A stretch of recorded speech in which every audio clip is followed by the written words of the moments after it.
Hi అండి అందరికీ. మనందరూ తెలుసు ఏపీ లిక్కర్ కేసులో అరెస్ట్ అయిన మిథున్ రెడ్డి ప్రస్తుతం రాజమండ్రి జైల్లో ఉంటూ ఉన్నారనమాట.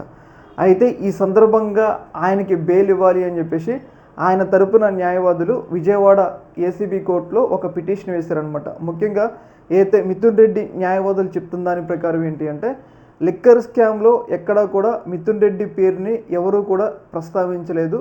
అలాగే సిట్ ఆరోపించినప్పుడు మిథున్ రెడ్డి దగ్గరికి వచ్చిన డబ్బులు మళ్ళీ తిరిగి ఏదైతే ఆ సదరు కంపెనీకి వెళ్ళిన డబ్బులకు సంబంధించిన అఫిడవిట్లు కూడా ఉన్నాయి. అలాగే ఈ కేసులో ఇప్పటి వరకు మిథున్ రెడ్డి అరెస్ట్ అయ్యి దాదాపు 10 రోజులు అవుతున్నా కానీ ఇప్పటివరకు కూడా సిట్ కస్టడీకి మిథున్ రెడ్డిని కోరలేదు.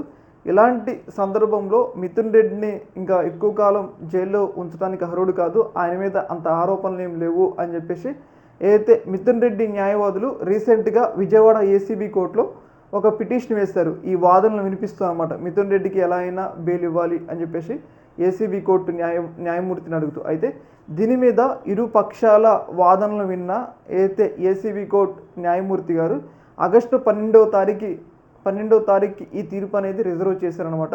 ఆ రోజు తీర్పు చెప్తారనమాట, మిథున్ రెడ్డికి బెయిల్ ఇస్తారా ఇవ్వరా అని చెప్పేసి. ఏదేమైనా కానీ మిథున్ రెడ్డి బెయిల్లో ఒక కీలక ముందడుగు పడిందని చెప్పేసి మనమైతే అర్థం చేసుకోవచ్చు. చూడాలి మరి ఆగస్టు 12వ తారీఖున ఎలాంటి తీర్పు వస్తుంది, మిథున్ రెడ్డికి అనుకూలంగా వస్తుందా వ్యతిరేకంగా వస్తుందా అనేది. ఏదేమైనా కానీ ఈ తీర్పు పట్ల అందరిలో ఒక ఆసక్తి అయితే నెలకొని ఉందన్నమాట. ఈ యొక్క అంశంలో మీ యొక్క అభిప్రాయాన్ని కింద కామెంట్లు తెలియజేయండి.